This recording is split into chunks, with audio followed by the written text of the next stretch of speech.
The smell of bleach usually reminds people of laundry day, or a swimming pool, or a hospital.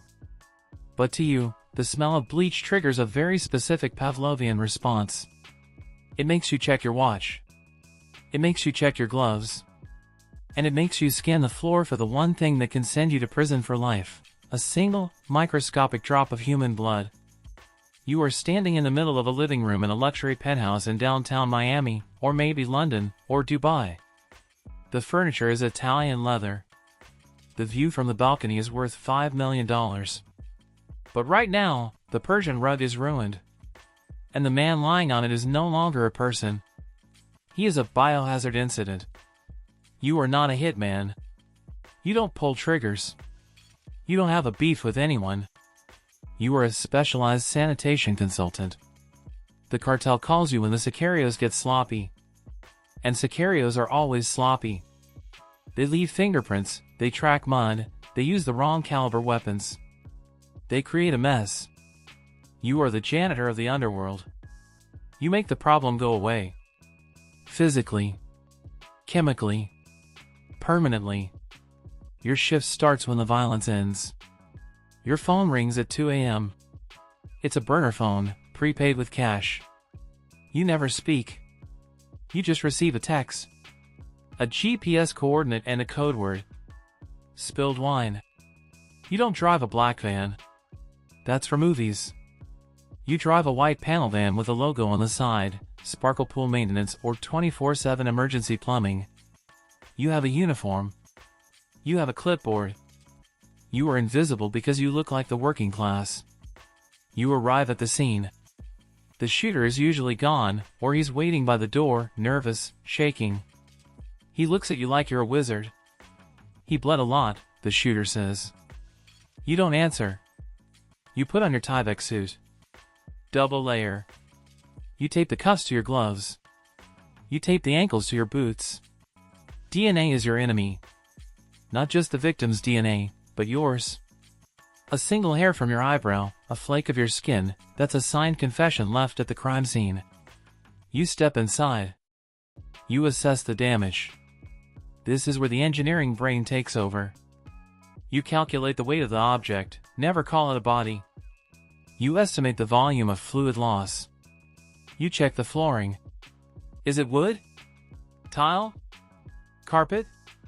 Wood is bad. Blood soaks into the grain. You have to rip it up. Tile is good. Bleach kills everything on tile. Carpet is a disaster. You have to roll it up, wrap it in plastic, and take it with you. The first step is the wrap. You can't just carry a body out the front door.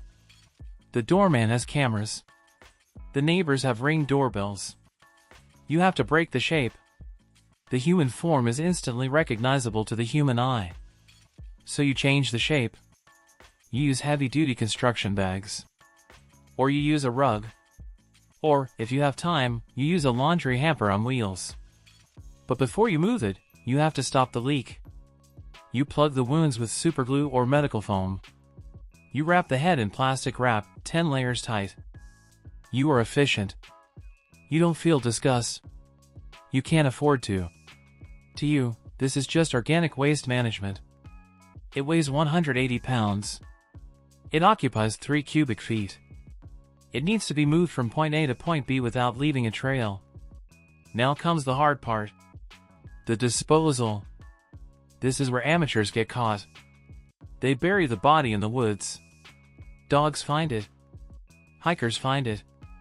Rain washes the dirt away. Or they dump it in the ocean. Gases build up in the stomach during decomposition, the body floats, and washes up on a tourist beach 3 days later. You are a professional. You use science. There are 2 main schools of thought in your industry, the acid method and the alkaline method. Movies love acid. Hydrochloric acid. Sulfuric acid. It looks cool. It smokes. But in reality, acid is messy. It creates fumes that can burn your lungs. It takes days to dissolve bone. And buying 50 gallons of industrial acid puts you on a government watch list. You prefer the alkaline method. You use lye, sodium hydroxide. It's drain cleaner. You can buy it at any hardware store in 50-pound sacks, and nobody asks questions. You use a 55-gallon steel drum. You put the object inside. You add water. You add the lye. And you light a fire under the drum to boil it. It's called alkaline hydrolysis. It's the same process used to make soap. After 6 hours of boiling, the fats and muscles turn into a thick, brown sludge. It's biodegradable. You can pour it down a drain or dump it in a field. It smells like cooking pork. It's terrible, but it leaves no DNA. The only things left are the bones and the teeth. Bones become brittle like chalk. You can crush them with a hammer. But the teeth are the diamonds of the human body. They survive fire. They survive lye. They contain dental records. So you collect the teeth. You crush them into powder with a heavy mortar and pestle. Or you scatter them on a gravel road where cars will grind them into dust. No body. No weapon. No crime. But the disposal is only half the job. The cleanup is the art form. You go back to the penthouse. The body is gone, but the microscopic evidence remains. You turn off the lights. You turn on a high-intensity UV light. Biofluorescence. Blood, even after you wipe it up, glows under specific spectrums. You see the splash patterns on the wall that the naked eye miss. You see the droplets on the ceiling fan. You use hydrogen peroxide. Industrial strength, 35%. It reacts with the hemoglobin in blood.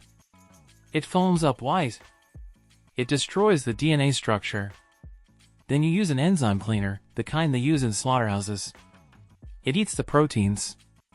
Finally, you use the ozone generator. You seal the room. You turn on this machine. It pumps unstable oxygen molecules, O3, into the air. It kills every bacteria, every virus, and neutralizes every odor. When you open the door 2 hours later, the room smells like a thunderstorm. It smells sterile. A CSI team could come in with luminol and swabs, and they would find nothing. Maybe they find a clean spot that is too clean compared to the rest of the house. That's the only clue. The vacuum. The economics of your profession are staggering. You don't charge by the hour. You charge by the risk. A standard living room cleanup is $20,000. A full disposal, the barrel job, is $50,000. Cash. Up front. No negotiations. You make more money than the doctors who try to save these lives. You live in a nice house in the suburbs. You have a wife who thinks you run a successful industrial cleaning company. Which, technically, you do. You buy groceries. You watch football. You are normal. But you have secrets that weigh more than the concrete blocks you sometimes use. You know who killed the judge. You know who killed the rival boss. You know where the union leader is buried. You are the keeper of the cartel's darkest history. And that makes you paranoid. Because you know how the industry works. The cartel tolerates you because they need you. You are a utility. Like electricity. But what happens when you decide to retire? What happens when you know too much? There is a famous story in the business about the Pozolero, the stew maker. A guy in Tijuana who dissolved 300 bodies for the cartel. He thought he was safe. He thought he was just an employee. But when the feds started closing in, the cartel didn't pay him his pension. They tried to silence him. He barely survived to get arrested. You think about him every time you stir the drum. You look at the brown sludge. That used to be a person. A person with a mother, a father, maybe a kid. A person who probably thought they were untouchable too. The cleaner sees the ultimate truth of the criminal life. Everyone is just organic matter waiting to be processed. The boss in the silk suit? 180 pounds of potential sludge. The tough Sicario? 200 pounds of potential sludge. And you? You are just the chef. But chefs can be replaced. One night, you get a call. Spilled wine. The address is familiar. It's a warehouse you've been to before. A safe house. You arrive. The setup is standard. But something feels off. The shooter isn't gone. He's standing there. And there's no body on the floor. There's just a plastic sheet laid out. And a new 55-gallon drum. You look at the shooter.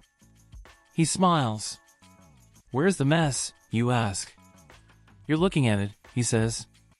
Your heart stops. You realize the trap. You aren't the cleaner tonight. You are the job. You know exactly what is going to happen next. You know the process better than anyone. You know how long it takes for the lye to heat up. You know that teeth don't melt. You reach for the knife you keep in your boot, the one you use to cut carpet. It's a futile gesture. There are 3 of them. As the darkness closes in, your last thought isn't about your family. It isn't about God. It's a professional critique. They didn't put enough plastic down. They're going to leave a stain on the concrete. Amateurs. This is the underground explainer. We have scrubbed the floor. We have dissolved the evidence. But some stains never come out. Next time, we enter the mind of the man who hunts the cleaners. POV, you are a forensic investigator. Subscribe. Or you might end up in the barrel.